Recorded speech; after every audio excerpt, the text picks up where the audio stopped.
ang dilatang tuna. Bukod sa pagiging convenient, siksik pa sa sustansya. Pero to the next level na ang kasarapan nito. Salamat sa mga masasarap na recipe na na-discover namin. Sa panahon ng bagyo, apektado ang mga presyo ng mga pangunahing bilihin gaya ng manok, baboy, gulay at isda. Kaya naman abala ang mga nanay sa paghahanap ng mga sangkap na pasok sa budget at yung readily available. Ang isang solusyon, mga delatang pagkain gaya ng tuna na masarap at masustansya. Kaya naman kumonsulta kami kay Chef Hasep Go para sa mga kakaibang canned tuna recipe.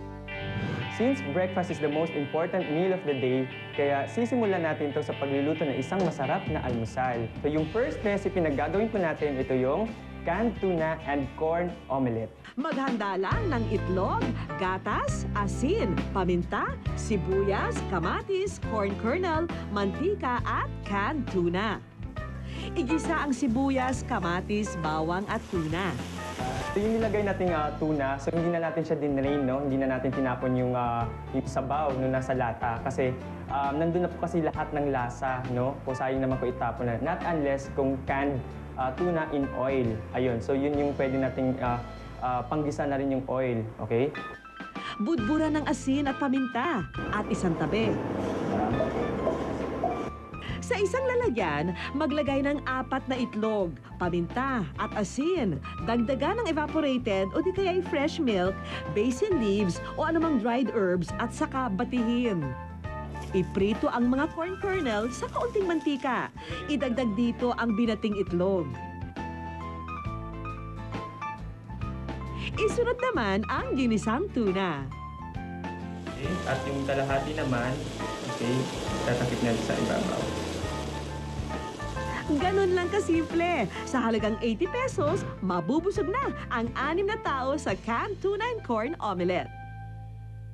At dito na po tayo sa second canned tuna recipe po natin. At ito yung tatawagin po nating canned tuna and green mango spring rolls. At ito yung magiging main dish po natin.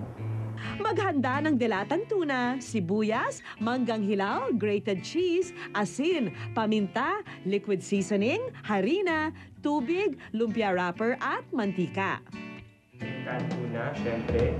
Paghalu-haluin lang ang tuna, sibuyas, manggang hilaw, cheese, paminta, asin at liquid seasoning. Haluin ng mabuti. Sa paggawa naman ng pandikit sa lumpia wrapper, lagyan ng kaunting tubig ang kaunting harina. Gamit ang lumpia wrapper, ibalot ang tuna mixture. Iprito sa kumukulong mantika hanggang maging golden brown.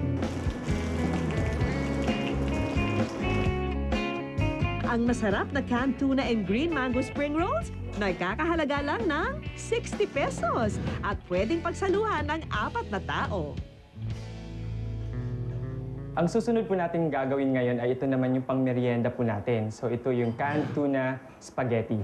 Maghanda lang ng bawang, kamatis, sibuyas, spaghetti o tomato sauce, tuna, mushrooms, condensed milk, asin, liquid seasoning, paminta at spaghetti noodles.